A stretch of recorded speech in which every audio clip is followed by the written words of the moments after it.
oil is gushing today. Substantial amount of oil beneath the Gulf's surface. What's happening right now with the oil and gas space? The price of a barrel of crude oil shot up on international markets today. The oil exporters are trying to agree on a uniform price policy. Oil rise. Now, as you can see, it's coming down. Strikes on Iran's oil infrastructure. This is unreal. Isn't this disgusting? Why doesn't anybody contact the president? Why is he letting this happen to us? We're keeping the oil. We have the oil. The oil is secure. We left troops behind only for the oil. Oil, like gold. It's more than a resource. It's the pulse of global economies. Wars have been fought over it, alliances forged, and economies built. But how did oil earn its reputation as the currency of the 21st century? And what does it mean for our world today?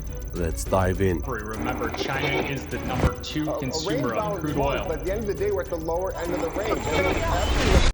The story of oil begins in the 19th century. In 1859, the first commercial oil well was drilled in Pennsylvania. And suddenly, the world had a powerful new energy source. Coal still dominated, but oil's efficiency and versatility quickly made it indispensable. Just like the gold rush, this period was called the oil rush. First in USA in the 70s and 80s, later in the North Sea, and since the 20th century, the Middle East. By the early 20th century, the mass production of cars and invention of airplanes cemented oil's importance. You could quite literally say it fueled globalization. World War I highlighted its military value, as tanks, planes and ships relied on it.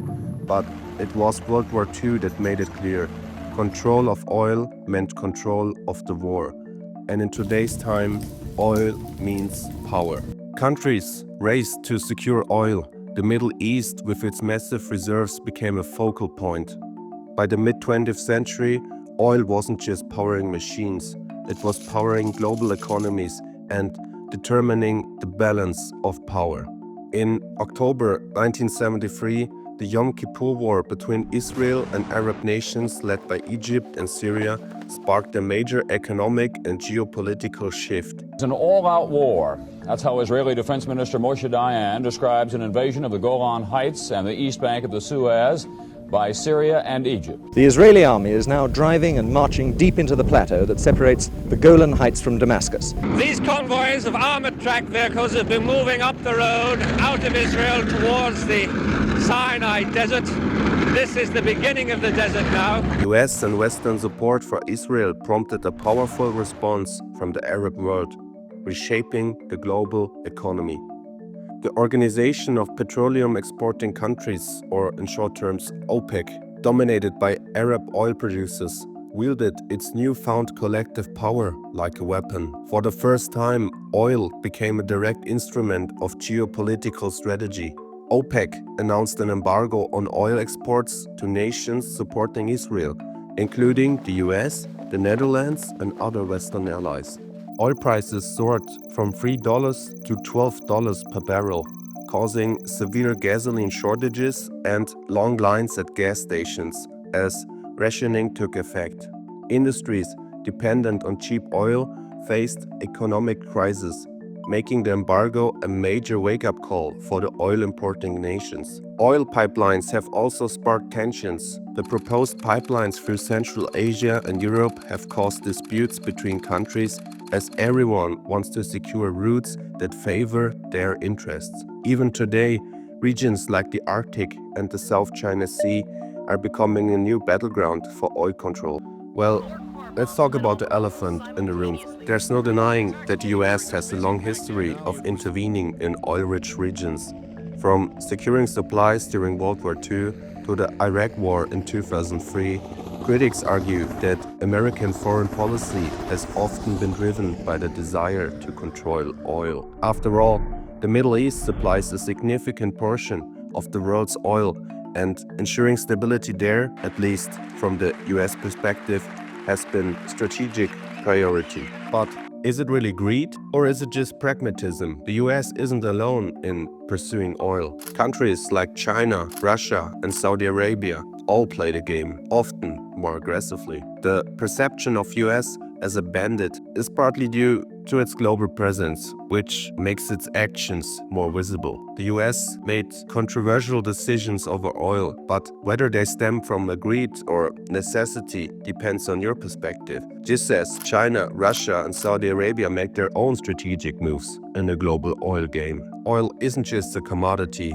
It's a currency in its own right. The petrodollar system, where oil is traded in US dollars, has made oil critical to the global financial system. But in today's interconnected world, oil isn't just only a source of power.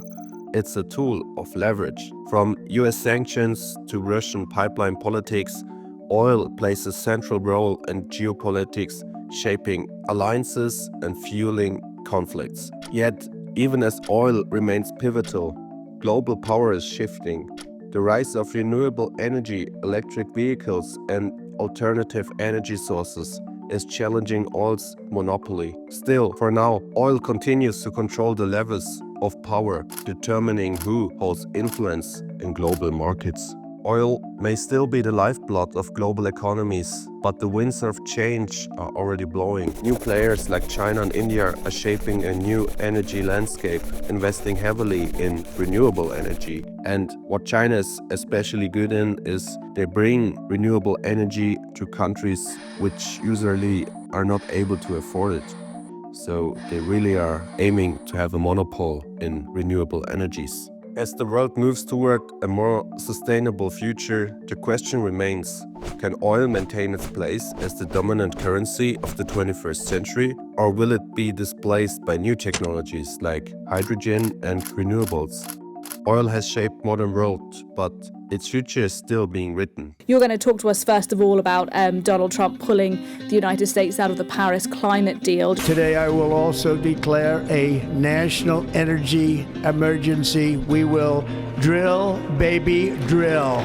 We will be a rich nation again, and it is that liquid gold under our feet that will help to do it. So, what do you guys think? Do you believe there will be a country in the future who's wielding hydrogen like a weapon of power, just like the OPEC countries has used oil as a weapon of power in the past? I mean, we have to see how the renewable energies are shifting. So let's wrap it up, guys. That's it for today's episode. Thank you so much for listening and leaving comments on our videos. I've seen it's getting more and more important that videos are not AI generated. So I'm here to tell you we don't use any AI voices. It's my real personal voice. It's all honest handwork.